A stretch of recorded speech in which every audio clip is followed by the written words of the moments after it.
Hey! What's up, everybody? David Kurz here with the Kurz Real Estate Show. Thanks for tuning in today at 4:05 p.m. We should have started 5 minutes ago, but we had some technical difficulties with the ladies. The guys were ready.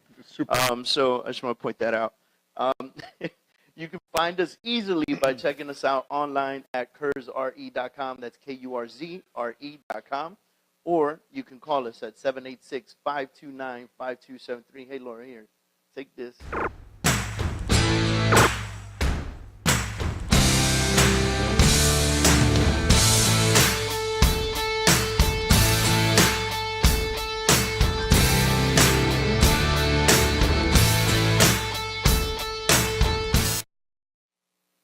You guys are out there watching the show right now, please do us a favor. Go to that bottom right-hand corner, click share it on your timeline. Let a bunch of people tune in and check us out. Today we got some great topics we want to talk about. So I'm excited because there's a lot of hot stuff happening in the market right now, especially with attack it a little bit, because every time I turn on the news, I'm listening to and so brokerage got acquired by this other company, and you know, so we have all these large companies out there on a rampage trying to acquire, like, it's like Pac-Man. That's what I was going to say. Pac-Man. Pac-Man. They're trying to grab, and they start going after the ghosts. That was actually a pretty good sound effect, That was man. a good sound That was effect. pretty wicked. Yeah, I grew up on Pac-Man. All right, so check us out on there. But in the meantime, I do want to tell you guys, visit our website again, kurzre.com. That's KURZRE.com. In the heart of Miami, in Coconut Grove. We take up the entire corner of 37th and Grand Avenue. So if you ever need to stop by, you're looking to buy, sell, or join an amazing real estate company, please come by and check us out. We're in the process of doing our patented K coaching. So we had our first class this week. We have 2 classes next week, and so on and so forth. It's 8 sessions, and it's a great opportunity if you're an agent, whether you're new, middle, top-notch, more experienced, top producer. You're going to walk away with something no matter what. This K-coaching session is designed to build your foundation so that you can continue that foundation for the rest of your career and always build upon it and build a strong business on it, right? And so I kind of want to tie that in a little bit into what we're going to be talking about today because I think that every real estate agent out there is a business professional. That's why here at Kurz Real Estate, we make it a point to teach entrepreneurship, right? Teach sales, teach entrepreneurship, teach business, teach accounting, teach, the things that are necessary for a business to run that people don't think about. So many of you are running around out there with like chickens with your heads cut off, just falling on top of deals. Like, oh, this deal happened. Oh, this deal happened. Oh, look at me. I closed the deal every, 45 to 60 days. And I personally don't think that that's why you run and get your real estate license, so you can earn as much as a teacher or a police officer, right? I think that that's for sure not the reason why I joined. No, I mean, I got my real estate license so I can make money, and the potential was enormous because you're selling the one commodity that everyone needs. That's my honest belief. Like, there's so many sales jobs out there, and there's so many guys making, 6-figure incomes in sales jobs. But they're pushing something on you, right? Yeah. This, you actually need it. Yeah. So the only thing you got to push is yourself, right? And whether or not you need it, you also have investors that, or people that have the regular businesses, but they've made so much money, they use it as their source of income as well. Of course. So I think the real estate world is just, it's relentless, but it's forever growing. Like, you could grow in this business regardless of the market. And I know that the market tends to dictate sometimes how much money you actually make. But if you adjust, with the market, you'll always find a way. So there's so many faces to real estate, man. There is. There There's are. just so many options. Like, like you manage a steel homes project. There's the investment side. There's the fix and flip side. There's the residential side. There's the commercial side. I just had a conversation with a friend of mine. His wife's in commercial real estate. She just closed a deal, made $450,000 commission in one shot. So, so you think about that and you're like, wow, bro. Like, the average real estate agent out there, what are they making? What? 30 grand. 30 grand, 28 grand a year, right? That's nationally. Let's talk about Miami-Dade County. I think it's maybe a little bit more, maybe Yeah, like 32 or something like that, 33. There's not much more, right? a starting teacher earns $30,000 a year. Yeah. Like, that's the starting pay for a teacher. And I keep using teachers. My mom's a teacher, and I know how low teachers get paid. Like, it's one of the lowest paying college graduate positions in the world. Like, it just really is. That's sad. It is sad. It's It crazy. is sad. Like, these guys are shaping our future, and they're the lowest paid profession out there. And paying them Right? peanuts. And you have to go to college for this. Yeah. You know what I mean? And then, hey, check it out. If you go get your specialist degree or your master's degree or your doctorate degree, you get like a tiny little bump in your pay. Like, it's not even, wow, you know, I got a doctorate degree. And then for the rest of your life, you're paying off school loans. Like, you're 60 years old, still working to pay off school loans that you try to build up, you know? So I think it's important to talk about this kind of stuff, you know? Now, just for fun, I brought this out because I know Jen will enjoy this. I saw this article. It has nothing to do with what we're talking about today, but I want to bring this up. It says the best U.S. cities to live in to escape the worst effects of climate change. Right? So we've seen the hurricane. Oh God, here. I see one on there. Yeah, you see it, right? Oh good. So I'm almost we had excited. the hurricane come Smelling here. tulips. We had the hurricane come here. We had lots of flooding. I mean, power was out, cable was out. Our show was down for 3 weeks because we didn't have Wi-Fi. You know, and so you have to think like, all right, this is, you know, potential danger. Like, the stronger the hurricanes get, the worse it'll be for us. But Seattle was in there. Apparently, if you live really high up on the earth, you're in good shape. Portland's in there. San Francisco's in there for some Oh, reason. fuck, there's earthquakes all over that place. All of the ones that I like the Crazy. I'd most. rather take a freaking hurricane than a freaking earthquake anywhere Yeah, at least here. you can prepare for the hurricane. Yeah. I'll take a hurricane all day. Holy crap. Well, you see, okay, so earthquakes are San Francisco, but Portland doesn't really see that many earthquakes. I'm going to Google that, and if it does, I'm Go coming for it. back at you. Check it out. Salt Lake City, Denver, Colorado, Colorado is pretty, bro. Yeah, It's really Phoenix. nice out there, man. Arizona, Austin, Texas, Phoenix is crazy hot. Minneapolis, It's like 120 degrees out there. Chi-Town, Chicago, Madison, Ann Arbor, Philadelphia, and Baltimore. Those are the best cities to live in to avoid climate change. Those That's places like are all cold as shit. Portland. No, Austin's warm. Austin's warm. Well, except for Phoenix and Austin. Yeah, well, I mean, we could always live in the We're desert. going to Portland. Jesus. We're Que going to Portland y Portland, She bro. says we're going to Portland. Try to find a cafecito there. Yeah. Good luck. There was At a our little house. Cuban, no, yeah, well, but there was a little Cuban truck over there that we used to. One Cuban truck in All of Portland. Portland. The line It was right next to the insane. apples. The line must go right around the block, bro. Apple cider, cafecito. No, before I So- even found a Facebook group of Dominicans that lived in Portland. No way. Yeah, I did. Oh I my did. God, I that went must be there. awesome. Wow. All right, so again, we're going to get into this topic right now. Lots of agents don't realize that they're business owners. And I think the idea here is to build a business that's worth selling. Does that make sense to y'all? Yeah. Right? So I got told that not that long ago. I think you were with me when someone told me that. And they basically said, like, you know, yes, you want to go build a business. Yes. You want to make money. Yes, all that great stuff. But if you're not building a business worth selling, then your business is not worth it. Right? And that kind of blew my mind. I started thinking about it. I said, well, I don't intend on selling my business ever. Doesn't matter, right? Your business has to have a value that somebody would be willing to pay. That value comes from how much sales you're doing, how much profit you're making, et cetera, et cetera, et cetera, et cetera, right? So I started thinking about that, and I started thinking about all these broker acquisitions that are happening. You got One Sotheby's doing a lot of broker acquisitions. Pies. You have Kai's doing a lot of broker acquisitions. Those are the three big guys. Yeah. Element's doing big ones, right? Yeah. Brown Harris Stevens is new to the game, popping it out, right? So Brown Harris Stevens just acquired Opulence Realty. And they have Avatar, no? They took Avatar here in Coconut Grove.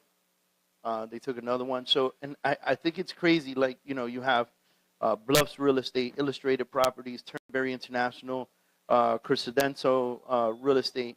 All these guys are Fire. getting acquired, right? And the owners of these companies are looking at walking away with anywhere between 500,000 and in some above, yeah. cases millions. Yeah. You know, it really depends on how many agents they have. What's the production? What's the production levels? What's the profitability level? Mm-hmm. You know, because even if you have high production, if you have a lot of debt, then there's no profitability, then it dies out. We were talking about earlier how some of these guys are getting acquired, but not for the location. They're getting acquired for their agent. Yeah. Right? They're So looking at agents that are producing over 2 to 3 million on 3 average. million, yeah. You know, so I think it's Element won't look at you unless you have an average of 3 million in sales for every agent in your office. Mm-hmm. You know, so there's a mythology to how they're acquiring these companies, right? And this is in the Real Deal, guys. You can read this very interesting article. One Sotheby's now has 15 offices with more than 750 agents in South Florida. It's done 5 acquisitions over the last 2 years, adding 282 agents to their portfolio. So that's really what it's about, you know? It acquired Diane Lieberman South Beach International Realty in 2015, Crescendo in 2016, and One Miami Group Brokers, Turnberry International Realty, and Coastal Sotheby's International Realty this summer. So they're on a rampage. It said 5 over the last 2 years, but if you realize that it was like 1 2 years ago, 1 a year ago, and then the next 3 were like this last summer. Yeah, I mean, they're You know being what I mean? very careful, but they're taking on a lot. And what I was reading in the article was that a lot of these big companies are doing that to it's like the big fish, like who for survival basically. They say that you have a lot of companies that are that don't have certain standards or whatever, and the industry is changing. You have a lot of agents that are asking for a lower split and this and that. Yeah. And what they're trying to do is to avoid having to have this industry Take that change. on. Yeah. Take that on. And so they're not interested in like the $100 a month, $4.95 fee per transaction companies. No. Like if you're a 100% company out there, none of these big guys are looking at you. None of them.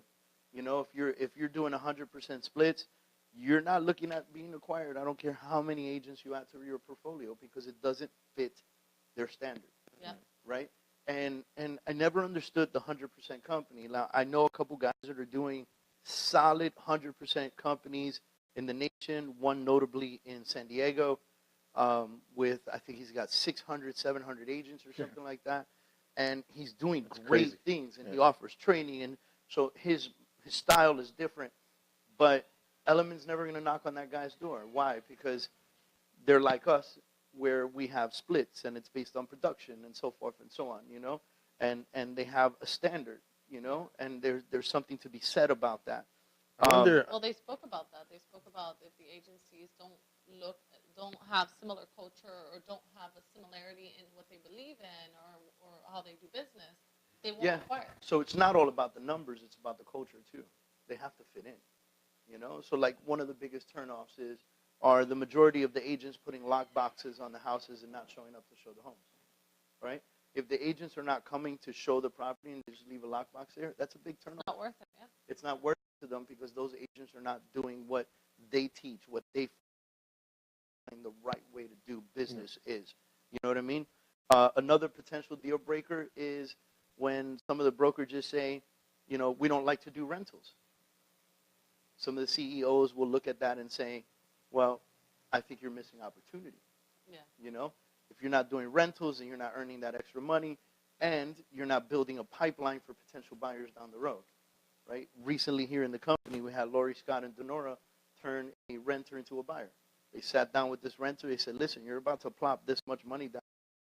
Let's talk about buying. And the person ended up buying. They just closed on the property last week. That was really You know? Especially the way the rent is down here. Rent is expensive. It's And then crazy. you got to come up first, last, and security, right? Mm-hmm. But Jen and I were looking at larger homes. So I was thinking about moving my mom in, you know?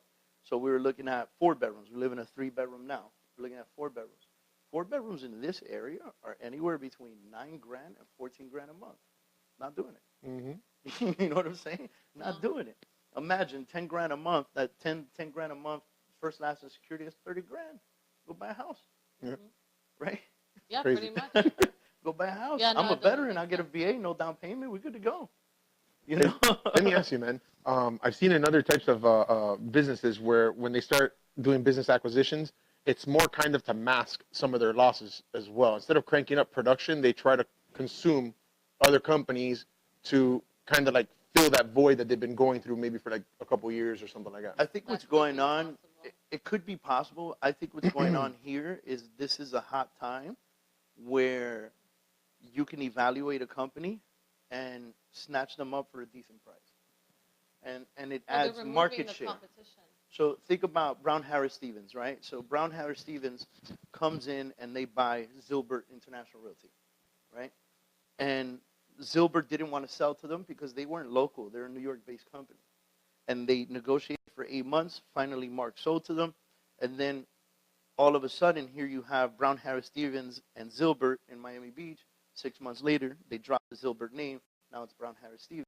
Now Brown Harris Stevens has over 300 agents in the area. Zilbert didn't start with that many. It was 35. 25, wasn't it? 25 or 35, whatever. And so they pull in and they create a base. Now, Brown Harris Stevens, in order to create a footnote for themselves in South Florida, they start acquiring realtors or brokerages so that they can acquire realtors. So it's like stepping stones. Yeah, so it's basically market share, right? How much of this market can I control? How big is this office? How much market do they control? Is it worth me buying them, right? So now buying them could be anywhere between 2 and 4 times their profitability, right? So if you're looking at a company that's doing $100 million in sales and their profitability should be somewhere around $125,000 a year, right? Mm-hmm. That times 4, you're looking at $500,000 buyout, right? Now what about the companies who are doing 600, 700, 800? You know, just mathematically, you know, do the math in your head. You know, if the company's profiting 500,000, now they're looking at a $2 million buyout on average. You know, Yeah. so Well, and they're letting themselves be acquired because they're getting cash. yeah, Yeah, of course. The cash out, they don't have to deal with it anymore. Money They talks, have man. to- yeah, the only thing is, I know a lot of these companies are that are acquiring the little ones. The little ones are pushed, I guess, for lack of better words, to follow their guidelines, their rules. They have not to do push. things. They have to. They have to. Like a part of the deal is we're gonna buy you, and all of your agents have to follow our guidelines. Period. Of story, because now you're a part of us. Mm-hmm. You don't get to be your own thing with my name on your. You know what I mean? That makes sense. Mm-hmm. It makes sense. Like it's, you know, one thing I could say about Element, because we were part of Element, was that their rules were the same here as they were in New York, as they are in LA. Like, It never changed. you know, it never changed. Like, you know, you go to The standards KW were and the it same everywhere. seems different everywhere you go. Mm. You know, the standard remained the same. So you got, going back to Brown Harris Stevens, you got Brown Harris Stevens picking up Zilbert, right? And then they picked up Ocean Club Realty. Then they picked up Avatar recently here, and now Opulence Realty. You know, so that pushes them up, you know, definitely on a higher level. Zilbert has a very unique website that brings in 70,000 unique visitors. And that's what Brown Harris Stevens' big attraction was to them. 70,000 unique visitors per month hit their website, right? That's crazy. So now Brown Harris Stevens is saying, What do you okay, mean by well, we unique? have a lead flow, first-time visitors, 70,000 a month. That's You crazy. know? It's crazy, but It's this That's guy, intense. Mark Zilbert, was like algorithm genius, you know? He was like figuring this out, and he really did a good job for himself. Well, I think he kept small. He did. And I believe that on The average, Zilbert all of office their has grown to agents be were- about 40 agents yeah, now. Well, now, but before, I believe their agents were producing about 9 million each. Yeah. Wow. And he had that amazing lead flow. Mm-hmm, So he was not only giving his agents leads, they were good leads. mm-hmm. You know, Hmm. they were really good leads. They're not giving agents bonuses to move or anything like that. They're not saying, hey, we're going to buy the company. Oh, but you're a top producer. We're going to give you a bonus to move. They're not No. even considering that, you know. And then when they buy you out, what they say is, hey, listen, we're going to give you this amount now. The rest of it is dependent on if the agents stay, if the office stays productive. Like, so now you have to stick around and kind of be like, hey, guys, Put it all Make together. sure the ship keeps going. Yeah. let's go out there, keep rowing this boat, you know. So look at this. Over the past 2 years, most deals in South Florida have ranged from 1.4 million to 12 million for companies ranging in sizes of 65 to 500 agents. That's crazy. That's a huge, That's it's a big huge gap. variance. Mhm. You know what I mean? 1.4 to 12 million. Of course, 65 agents to 500 agents is a big deal too. But when you look at companies like Opulence, I think Opulence had like 35 agents, but they have a high volume. You know, they have a high volume. I think they did like 300 something million last year. So it's kind of like, they kept small, but That's they pretty kept sweet. quality, you know. So valuations can be done in about 3 to 5 business days. Valuation of a company, right? And we're talking, they're doing this um, um, after taxes. They take away taxes, depreciation, amortization, all this stuff. Kai's company will pay between 2 and 6 times the profitability amount, right? And this is Mike Papa saying it himself, like the CEO of Kai's, and they'll pay between 2 and 6 times that amount. So we talked about the firm at 100,000 or 100 million. You're right. Zilber had 25 agents averaging 9 million a year, um, and Papa says, he's done between 50 and 60 acquisitions over the last 15 years, and now has 2,800 agents and 47 offices in the Tri-County region. Not in Florida, in the Tri-County region, Miami-Dade, Broward, Palm Beach counties. 47 offices, 2,800 agents. It's ridiculous. How crazy is it? Now they've been in business for a long time. You know the amount of paperwork that goes through there? Holy crap. No, they've been in business for a long Crazy. time, and Mike Pappas is amazing. Christina Pappas is amazing. Like, these guys, they've got their shit together. They know what they're doing. They got the plan. You know what I mean? Mm. So they just keep growing and keep growing, and I mean, look, this is impressive to me. It says Kai's company big acquisition started in 2002, because they were faced with competition like Coldwell Banker, So Kai's decided it would grow in size to compete, investing millions of dollars in technology, human resources, and attorneys. We have to do the volume and handle the infrastructure. So you can't just go out and buy another brokerage and add 100 agents and then not have the infrastructure to take care of them. So you have to prepare. there's millions of dollars that are spent on the infrastructure, the payroll, the this, the that, all these things. Like imagine 2,800 with the 80 plus agents that we have in here. I go crazy pulling my hairs in QuickBooks. Yeah. Could you imagine 2,800 agents? Like that's a whole accounting office, a whole team. All by itself. Can you imagine combining all the indie companies together, make them one big company, and then every owner gets a share of whatever that massive thing you That'd just be pulled awesome. together? Oh my God. So I've been working. I've been working to create kind of an indie alliance, and I've been talking to some of the indie brokers nationally, to kind of create an indie alliance. And I'm actually going to be traveling to Los Angeles to meet with some indie brokers and tech guys in November. And I think that indie brokers kind of, if you intend to be an indie broker forever and you don't intend to sell, you got to stick together, be each other's network. Mm-hmm. You know what I mean? And work around each other and help each other out. Yes, you're in competition if you're local in the same city, but that doesn't mean that you can't work together to help each other grow. I believe that. Maybe I'm an optimist. I don't know. And we've run But into I a few believe indies that have the same mindset that we've talked to them about. Yeah. Well, we're just as strong as the number of people that we have on our side, and I feel like, if we're able to do that and work as a team together, not only are they just their one entity, but they have other entities that they can trust, if working together. So I think one of the things, too, that makes an office attractive and gain volume, and it says it in here, too, and I knew this going back, speaking to one of my mentors, is ancillary income. I would have said hot chicks. I don't know. That's just me. That's just me. I don't know. It's weird. But ancillary income is like Kai's company, Coldwell Banker. These guys, they opened up their own title companies, their own mortgage companies, their own insurance companies. So they're not just dependent on a small split from an agent. They're getting the split. They're getting the title. They're getting this. They're getting that. So that ancillary income becomes a huge of the ability to have enough income to absorb other offices. Does that make sense? Mm-hmm. And so yeah, regardless. And it's funny. So Mike Papa says, without ancillary business, I don't think the current model we're offering is survivable if I'm looking in the future.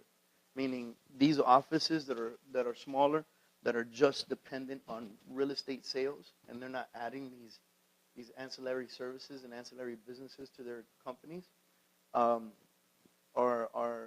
will be defeated. Like they will, they'll fall apart. In the future, you're going to need that to survive in this industry. you know, especially with all the technology changes and everything else.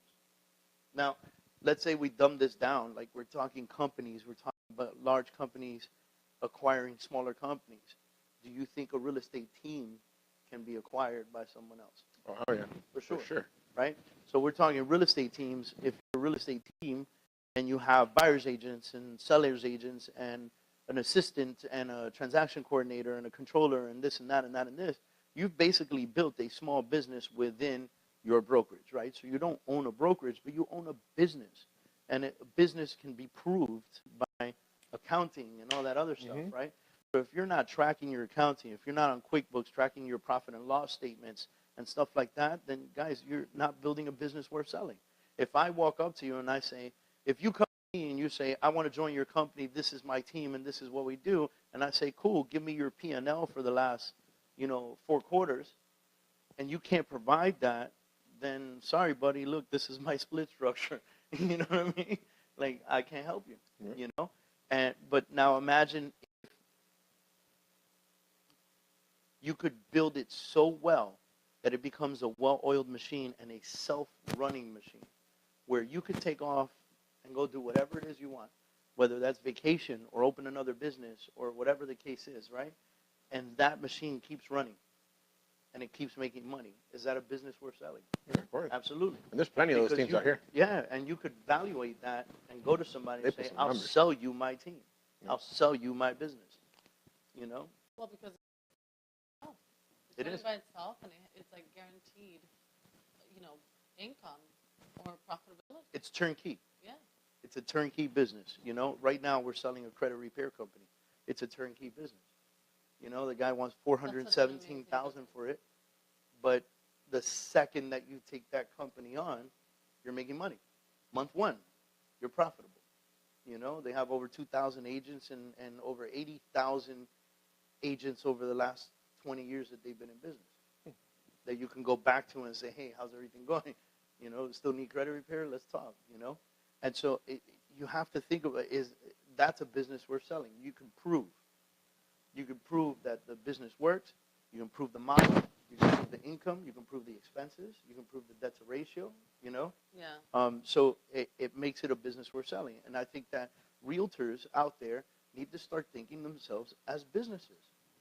And if you're not thinking like an entrepreneur, you're not thinking like a business, then you might be falling off the map, And the folks that are building strong businesses and strong teams and doing it the right way and following on QuickBooks and knowing what their expenses are and knowing what their income is and doing all that other stuff, you're going to keep reading about them in The Real Deal and Curb Magazine and Miami Herald and everywhere else. And you'll be saying to yourself, what do I have to do to get there? Well, I'm fucking telling you. Yeah. Like I'm telling you right now. You know what I mean? Get organized. You got to get organized. You got to treat it like a business, man. And listen, if this is not the business for you, dip. Go do something else, but don't open another business. Yeah. Because any business that you open is going to be about accounting, about marketing, about structure, about hiring and firing, about development, lead generation. Like, no matter what, if you're in a business, you're selling. So that's our topic of the day. I hope you guys enjoyed it. Oh, we don't get any experiences of the week because I got 2. We stopped that like I don't care. 4 months ago. It's like wants to just come out. All right, so hold on. Special thanks to New World Title, PRMG, Max Home Inspections for being great sponsors of our show. And big shout out to the charities that we support. Visit kurzre.com. Click on charities, support our charities. We have the Children's Caring, the Boys and Girls of America, and the Association of Real Estate for goods to be sent to Puerto Rico. We have private planes that are flying into Puerto Rico every other day that we're associated with that are dropping it off to the people in need, not to the dock to wait there for 6 weeks before anybody sees it, okay? So we're in dire need of generators, obviously. There are some folks out there are going to be without power for a good 6 to 12 months. So it'd be a great idea if you brought some generators by. You can go on Amazon. You can find a generator for like $250, ship it straight to the office. We appreciate it. We're aiming for 20. We already have 4, so I appreciate you guys. Experience of the week. I can't wait. It's nothing big, but all right, I got two. But it's big. Yeah. All right. So make sure when you're gonna go do inspection, man, let your buyers know what the heck the purpose of an inspection is. It's not that you're walking into Home Depot and, oh, I want to fix this and fix that and fix that. That came up on the inspection. This came up, this and that. Look at the 4 big things: roof, foundation, electrical, and plumbing. If there's nothing critical going on, everything is fixable and not a big issue, man. It should be overlooked. I'm going through something where I explained that to them, and they're trying to negotiate. This is how ridiculous they can get sometimes. The bathtub, the actual stopper that prevents the water from leaking out of the bathtub, the little rubber seal gets a little old, so it doesn't hold the water all as good as it used to, so it seeps out slowly. So yeah, that's a $6 piece. We're fighting about that right now. Awesome. Anti-tip bracket for the stove. You know, I don't know if you ever heard of those things. The what? There's a bracket that goes on the bottom of the stove, so when you open the thing, it doesn't tilt forward. Nobody uses it. $6 piece. It's missing. We're arguing over that. All right. Hope your clients are watching. Please. A good time. Yeah. So please, guys, explain to them if it's nothing major, just look over it. Experience number 2. How do you get 2 experiences this week? Because I missed last week, so I'm doubling up. Yes. All right. So I'm waiting for the insurance to cover something happened to my car, so I can go pull out the new whip. Yay! But I'm Ubering, and I was like, yeah, I'm gonna do the day of Uber. This is awesome. I'm gonna do Ubers and shit. This is gonna be great. What he forgot to tell everybody is that if you sit down staring at your phone down for too long, you get dizzy and nauseous and shit. And when I got off the car, I swear to God, I almost passed out. It was the worst thing ever. And I still feel nauseous. This happened right now on the way over here, guys. So, no. So, when you Uber, don't fucking Don't look Uber. down for Just too long. Guys, Open the window. Uber tip 112. Read your phone like this. Yeah, but your arms get tired, no? Yeah, but your neck doesn't get fucked up like mine. Or dizzy. Or dizzy. dizzy. Bro, let me tell you, I'm still nauseous, bro. Jen does it all the time. She slams her head into a brick wall 24/7. She sits in the truck and she's just like, oh my God, I'm so nauseous. Dude, and it doesn't go away for a while. Right? And I'm wow, like, this is really bad. but listen, you've been staring at your phone for 20 minutes. Yeah. And you've been looking down. That's why you're nauseous. Yeah, you're right. But I was pumped. I was like, yeah, She goes, that's right. I'm like, I was like, this guy's on point for like 20 emails. I'm like, I'm on this trip, bro. As soon as this guy pulled. Right. no, and Dustin It was showed me horrible. something in the Cadillac, Apple CarPlay. So I can plug in my phone and it pulls certain apps to the car, and messages is one of them. So I could pull up messages and I could touch a person's name and voice out a text message. Hopefully it doesn't pull any In the disturbing apps you might have in there. No. That'd be crazy. Can you imagine? Oh, I got my phone and you're with your family, and now you have just downloaded some crazy shit. The abuelita's looking at you. ¿Qué es eso? ¿Qué es eso? Candy Crush, cállate. God, I hate that thing. Oh my God. All right, guys. Do you have an experience this week you want to share since we're doing experiences of the week? Sure. Today, actually, I'm actually really excited. My team is very focused. Really, with my darkness that I have going on. My team is really focused. They're working on Vulcan. They're learning their stuff. They're definitely grinding and trying to get this stuff together themselves. Danny is obsessed. He is. Literally. But he's obsessed and competitive because somebody else got a $1.2 million appointment. Yes.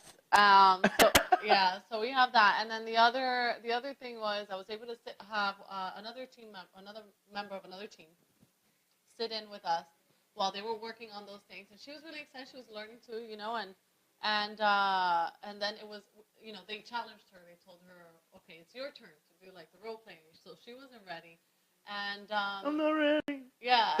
I wasn't ready. And I told her, that's fine. Let's work on the buyers instead of the sellers.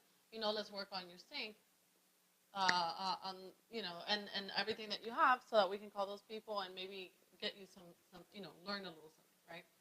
So funny thing is, with online leads, a lot of people don't really feel like they're effective because you get a lot of fake ones. You know what I mean? Here and there.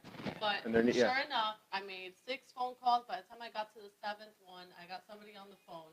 and I was able to lock that person in for her as an appointment. She was able to learn the process of what I was doing. She was hearing me out, hearing the client out. Got the appointment locked in for tomorrow, 3:00 for her. So Nice. VA that loan, was Good shit. all that it good was stuff. a VA loan, a veteran. Ooh, a vet. You know, Single a lot mom of with those 2 vets have been dogs. coming through our lead system. Yeah. Yeah, it's crazy. Yeah, and I'm happy about your team just being more than 50% P standing up now, which is awesome. Yes. now Yeah, you what? can't For say too much? the Too much, guys? chicas. Huh? It's not the It's chicas. not Well, the chicas no more. I'm gonna save that one. It's not the chicas no more. Ow! right, It so- wasn't even bad. Well, I'm never sure with it. Jesus. My experience this week is doctors are scam artists, and Mhm. you should never go to the doctor, no matter how you That's feel. not true. That's And not they just put you through more pain and testing. It's just horrible. So I put slipped Windex a on everything. disc between my C4 and C5. It slipped just far enough to be pinched by pinch a nerve, and now my entire right shoulder and right arm just go numb whenever the hell it wants to. or hurt. Or hurt consistently all the time. The only thing that makes it not hurt is pain medication, which doesn't necessarily mean you're healthy again. It just means it's being masked, right?